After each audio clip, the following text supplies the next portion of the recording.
5, 4, 3, 2, 1, 0.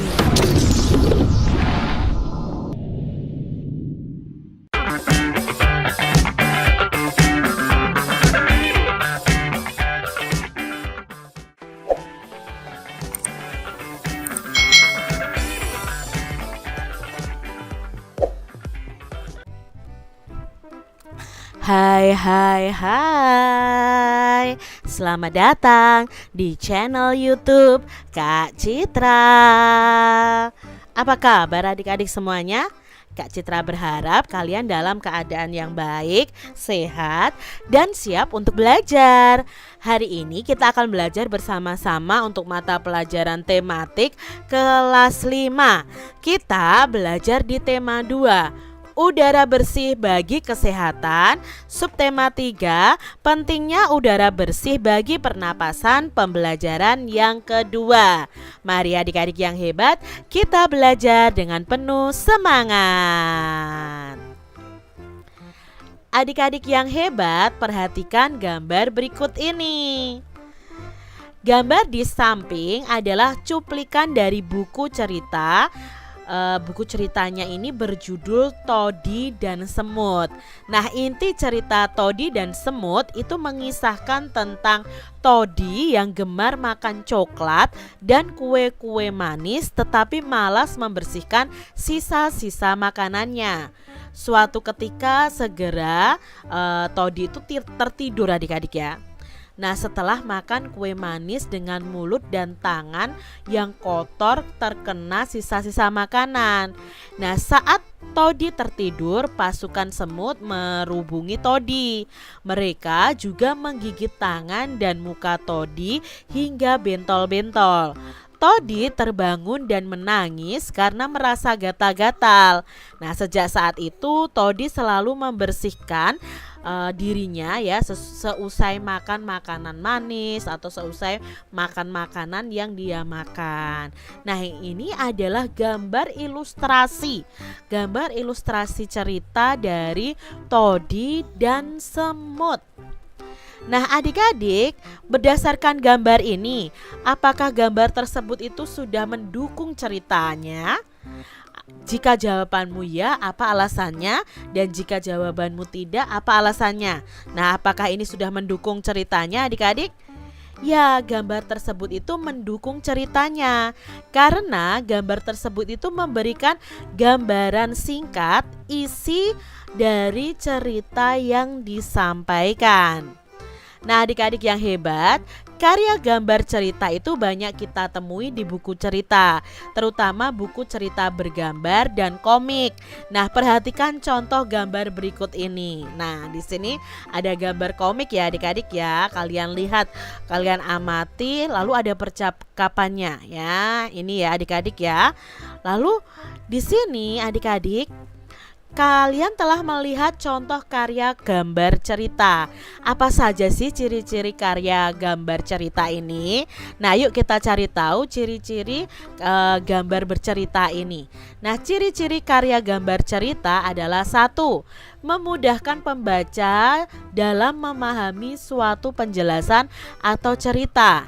Yang kedua, memberikan gambaran singkat dari tulisan atau cerita yang disampaikan. Yang ketiga, akan menambah nilai keindahan dari sajian sebuah tulisan atau cerita. Yang keempat, itu memuat gambar yang lebih banyak daripada teks cerita. Nah, di sini ya, lihat di sini kan lebih banyak gambarnya daripada teks ceritanya. Gambar-gambar yang ada itu menceritakan urutan peristiwa. Nah, seperti gambar yang ini menceritakan urutan peristiwa. Yang pertama ya, misalnya di sini ada Edo yang memasukkan ikannya di dalam akuarium. Tapi adik Edo malah mengeluarkan ikannya dari dalam akuarium ya, dikeluarkan ditaruh di lantai. Nah, lalu Edo kebingungan, "Ibu, mengapa ikanku di lantai?" Oh, ternyata adiknya yang meletakkannya di lantai ya. Nah, padahal kan ikan tidak bisa hidup di daratan adik-adik. Nah, ini karya cerita bergambar. Nah, adik-adik coba tentukan satu tema yang kamu pilih untuk membuat gambar cerita nih. Kamu dapat mengingat-ingat pengalamanmu ya, atau mengambil beberapa contoh tema. Misalnya, lingkunganku hijau, udaraku bersih, atau aku menjaga udaraku bersih, atau aku merawat kesehatan pernapasan. Nah, contohnya seperti ini adik-adik ya. Misalnya, lingkunganku hijau, udaraku bersih. Misalnya contohnya seperti ini ya. Ini adalah contoh cerita bergambar ya adik-adik ya. Aku menjaga udaraku bersih. Ini contohnya.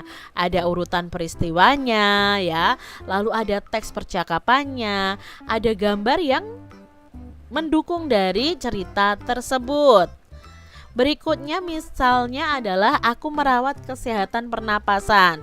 Nah, contohnya seperti ini. Kalian coba buat cerita yang bergambar ya, seperti komik dengan tema-tema tersebut. Ini adalah contoh-contoh dari punya Kak Citra. Nah, adik-adik, menjaga kebersihan merupakan salah satu cara mencegah penyakit. Selain menjaga kebersihan, masih ada banyak cara untuk mencegah penyakit. Pada pembelajaran 1 kemarin, adik-adik telah mengetahui bahwa salah satu cara mengatasi bahaya kabut asap adalah memakai masker. Nah, memakai masker ini perlu dilakukan karena kabut asap itu dapat menyebabkan penyakit infeksi saluran pernapasan akut atau ISPA. Jadi kalau kita keluar rumah harus memakai masker. Nah, memakai masker ini merupakan salah satu cara mengatasi bahaya kabut asap dan merawat organ pernapasan kita. Selain memakai masker, apalagi ya yang dapat kita lakukan untuk merawat organ pernapasan kita? Yuk kita baca bacaan berikut ini adik-adik. Ya, cara memelihara organ pernapasan kita. Kita berusaha selalu menjaga kesehatan organ pernapasan. Saat sakit kita itu perlu segera berobat.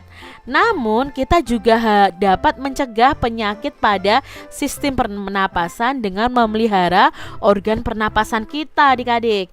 Berikut ini adalah cara-cara memelihara organ pernapasan. Yang pertama, cara menjaga organ pernapasan ya adik-adik. Makan makanan bergizi agar daya tahan tubuh kita itu terjaga dengan baik. Lalu yang kedua adalah berolahraga teratur supaya alat-alat pernapasan itu terlatih baik sehingga dapat bekerja dengan baik pula. Lalu berikutnya adalah dengan istirahat yang cukup. Lalu posisi tidur itu harus benar adik-adik. Bisa miring ke kanan dan jangan telungkup ya atau tengkurap ya. Ini adalah cara menjaga kesehatan organ pernapasan kita. Lalu kita itu harus menghindari zat-zat yang dapat merusak organ pernapasan kita. Contohnya, kita tidak boleh merokok dan menghindari paparan asap rokok karena banyak mengandung racun.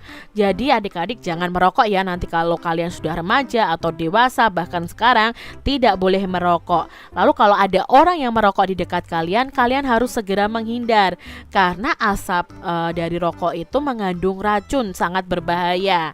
Berikutnya, kalian harus menggunakan masker saat berada di lingkungan yang kotor ya. Mengurangi konsumsi makanan dan minuman dingin karena jaringan paru-paru kita itu sensitif terhadap dingin. Jadi kurangi nih konsumsi makanan yang dingin atau minuman yang dingin ya. Berikutnya, menghindari makanan dan minuman yang mengandung banyak gula dan bahan kimia karena bisa merangsang lendir pada paru-paru sehingga kapasitas udara yang disimpan dalam paru-paru akan lebih sedikit. Nah, ini tadi ya, menghindari zat-zat yang dapat merusak organ pernapasan. Lalu bagaimana cara merawat organ pernapasan? Nah, yang pertama adalah membersihkan rongga hidung kita secara teratur. Bulu halusnya dan rambut hidungnya itu berfungsi menyaring kotoran. Jadi adik-adik jangan dicabutin ya rambut hidung kita atau bulu halus yang ada di hidung kita, karena itu sebenarnya berfungsi untuk menyaring kotoran. Kita hanya perlu membersihkan rongga hidung kita secara teratur. Berikutnya, memeriksakan kesehatan pernapasan secara teratur ke dokter. Lalu bagaimana menjaga kesehatan lingkungan sekitar kita? Yang pertama, membuat sebanyak mungkin ventilasi dalam rumah untuk menjaga sirkulasi udara. Karena ventilasi sendiri itu gunanya untuk apa? Di situ terjadi pertukaran udara adik-adik ya. Ada yang udara keluar, ada udara yang masuk, maka terjadi sirkulasi udara.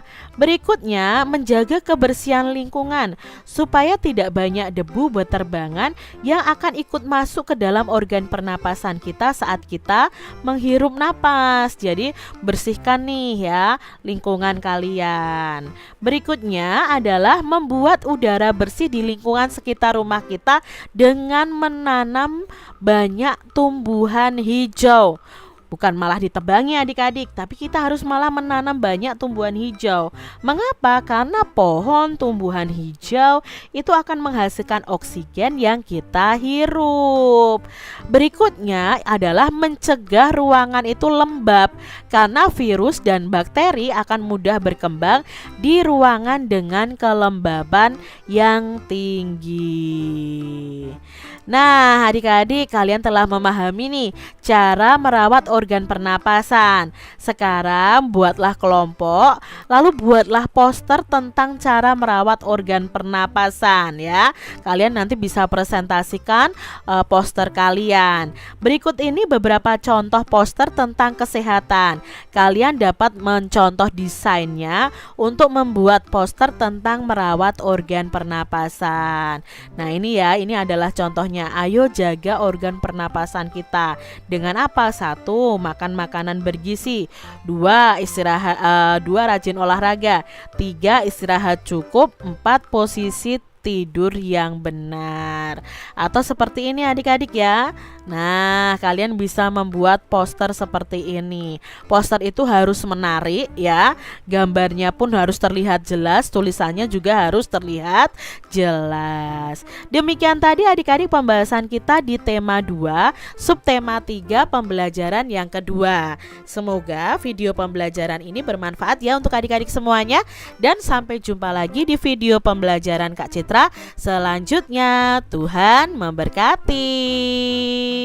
Jangan lupa tekan tombol subscribe, lalu tekan loncengnya, tekan juga tombol like, lalu share ke media sosial kalian.